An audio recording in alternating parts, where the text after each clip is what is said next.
एक ऐसी खबर जिसे सुनकर इस्लामाबाद की कोर्ट कचहरी में भूचाल आ गया है। पाकिस्तान का सबसे बड़ा, सबसे खतरनाक और जानलेवा दुश्मन अब भारत की गोद में बैठा है। ये दुश्मन कोई बाहरी ताकत नहीं, बल्कि खुद पाकिस्तान का सगा है, जो अपने ही ऊपर होने वाले अत्याचारों और अन्यायों का बदला लेने के लिए अब तैयार खड़ा है। क्योंकि जब 1947 में पाकिस्तान बना तो उसने सोचा था कि वो एक मजबूत इस्लामिक राष्ट्र बनाएगा। लेकिन जिस पाकिस्तान ने अपने ही लोगों पर अत्याचार किए, जिस पाकिस्तान ने बलूच को लहूलुहान कर दिया, जिस पाकिस्तान ने अपनी ही जनता को रौंद दिया, वो आज अपने करतूतों की सज़ा भुगत रहा है। बलूचिस्तान ये सिर्फ एक नाम नहीं है, ये पाकिस्तान के माथे पर एक ऐसा दाग है जो कभी धुल नहीं सकता।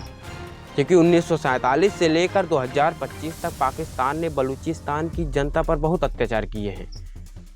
1948 में जबरन विलय, हजारों बलूच नेताओं की हत्या, लाखों लोगों का विभाजन, प्राकृतिक संसाधनों की लूट, मानवाधिकारों का भयानक उल्लंघन।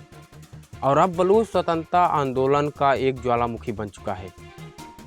और पाकिस्तान आरोप लगाता है कि भारत बलूच विद्रोहियों को शरण दे रहा है। पाकिस्तान चिल्लाता है कि भारत उनके खिलाफ एक कड़ी साजिश कर रहा है, लेकिन सच ये है कि भारत ने सिर्फ मानवाधिकारों की आवाज़ उठाई है, जो कि पूरी दुनिया का फर्ज है। बलूच शरणार्थियों को मानवीय आधार पर सहायता दी, जो कि हर सभ्य देश का कर्तव्य है। अंतर्राष्ट्रीय मंच पर सच उजागर किया है, जिससे पाकिस्तान की पोल खुल गई है। पाकिस्तान को डर लग रहा है क्योंकि अब बलूचिस्तान में विद्रोह बढ़ रहा है, सिंध में अलगाववादी की आवाज़ें उठ रही हैं, खैबर पख्तूनख्वा में असंतोष बढ़ता जा रहा है, गिलगित बल्टिस्तान में आक्रोश भी बढ़ रहा है।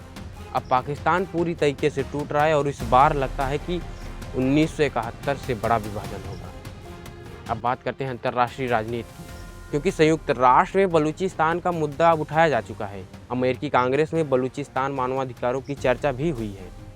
यूरोपीय संघ में पाकिस्तान के अत्याचारों पर बहुत कड़ी निंदा की गई है। पाकिस्तान अब अंतर्राष्ट्रीय स्तर पर अलग थलग पड़ रहा है।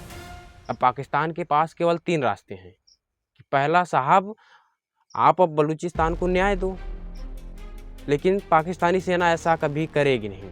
दूसरा, कि स्थिति यथावत रहे, यानी कि जैसा है वैसा ही रहे, लेकिन ज्वालामुखी कब तक दबा रहेगा?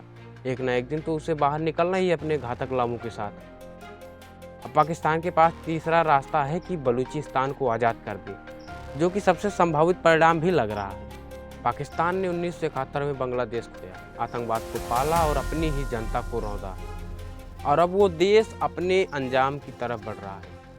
भारत सिर्फ एक बात कह रहा है कि सत्यमेव जयते, सत्य की जीत हमेशा होनी चाहिए साहब। इतिहास गवाह है कि जो भी देश अपनी जनता के साथ अन्याय करता है, जो देश मानवाधिकारों को कुचलता है, जो देश आतंकवाद को संरक्षण देता है, वो देश कभी टिक नहीं पाता। पाकिस्तान ने अपने हाथों से अपनी कब्र खो दी है और अब वक्त आ गया है पाकिस्तान के पाप का हिसाब चुकाने का। जय हिंद, जय भारत, नमस्कार।